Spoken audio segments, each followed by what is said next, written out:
been so effective at the floor?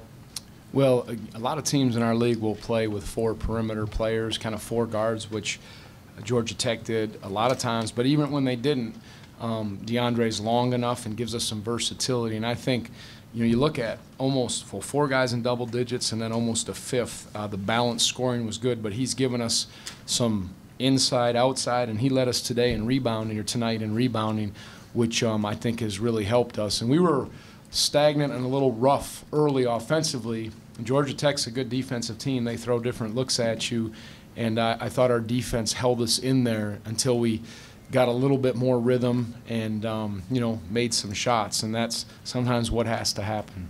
Okay, take one to the left, Sam. I know Ben Lambert had those 6 blocks early, but he seemed to, it's like the first, 15 minutes, and then Wow. afterward, he, really wasn't much of a factor. How'd you guys, if at all, kind of adjust it in and game plan for him? Yeah, he's a heck of a shot blocker, and they're a shot blocking team. They were today with their length.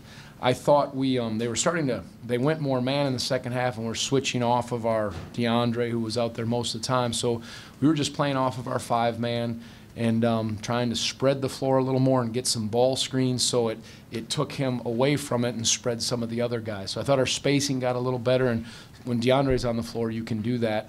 And we used Isaiah as a 5. So again, guys made some better plays, touching the paint, making the next pass, or finishing. But yeah, no, he was having a field day blocking our shots early. Jerry. Tony, his first road trip in a while. Did you make any special points of emphasis about this? Yeah, it just our word in the locker room before was just trust. Trust each other, trust your teammates, but trust how we're doing it's the right way. A couple days ago, we acknowledged the fact that you got to understand it's going to get harder as the season progresses. The competition, the road games, the home games, it's just how it is. You can't be oblivious to that fact. And then we also said you can't let the non-negotiables slip for us. We know who we are. Against NC State, we were real good early, but our turnovers, our offensive rebounding lapses, and we weren't perfect tonight. We tried to really recommit to some of the things that will first eliminate losing for us and get better in those areas in the 2 days we had prep. So I thought the guys tried to lock into that, and then guys made some plays. Those guys, the game is for the players. They made enough plays, but they were stingy to score against, and that always carries on the road. Okay, middle, second row. Another really strong defensive game from Isaiah Wilkins here. He's been Yes. that way for a couple of years. Just what does he do that fits in so well for you defensively? Yeah.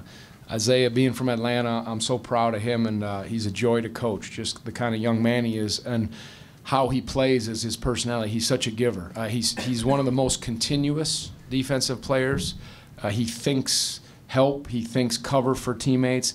He knows how to anticipate, and that is, if you can find guys with that, that's worth its weight in gold for a defensive player. And I think those 2 things with him, how continuous he is and how he anticipates, are great. And then you got to look at his heart, and not everybody has that kind of heart. He's got a big heart, and that shows. Okay, Jeff, and then we'll take one on the left. If memory serves, in Charlottesville last year, Jack was on Lambert. Correct. What made you decide? I know Isaiah started Yeah. on. That was Coach Soderberg. He came and he said maybe we should look at switching it because they play, and I don't know if it's Gay or Gay. They play him, and he's a little more handling it at the 5. They run stuff through him, and Lammers, help me out here. He moves a little more and is mobile. So we thought, okay, let's have Zay on him, and where Jack didn't have to move as much, and Jack could use his body and his size defensively to bother. And so at times, but then we certainly switched it up, and then DeAndre kind of the same thing. We flipped it with DeAndre and Isaiah. Take one on the left in the front.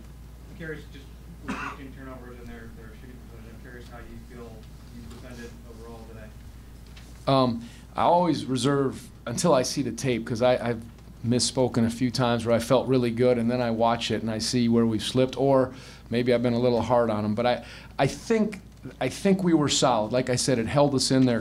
Eric said when we were walking up, and I didn't realize that we held them. They had 2 points for 750.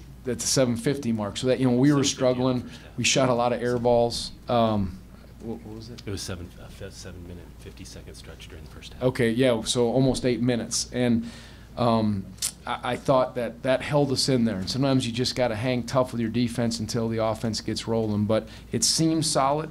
But if you want to ask me on whatever, a couple days, I'll tell you for sure after I watch the Okay, tape. we'll take one on the front right. Coach, how important was that 4-point play at the end of the Big. half? It seemed like that changed the whole momentum of the game. I think you're right. You know, they came down and hit a tough one. I think, was it Haywood hit the shot over Ty deep. And then I was thinking, should I call timeout or not? And the reason why I didn't want to, and Ronnie Weidman kind of looked at me, he's always like, you got a timeout. And I could tell he was disappointed. But I thought that, yeah, asking Ronnie, our basketball ops guy, our athletic director. But I said the reason I didn't, because I thought Josh might go into a zone, and then you just didn't know, and I just wanted to flow with it. And again, the guys made the right play. Devin heads up play. Dre was in the corner, and that was a big play for sure.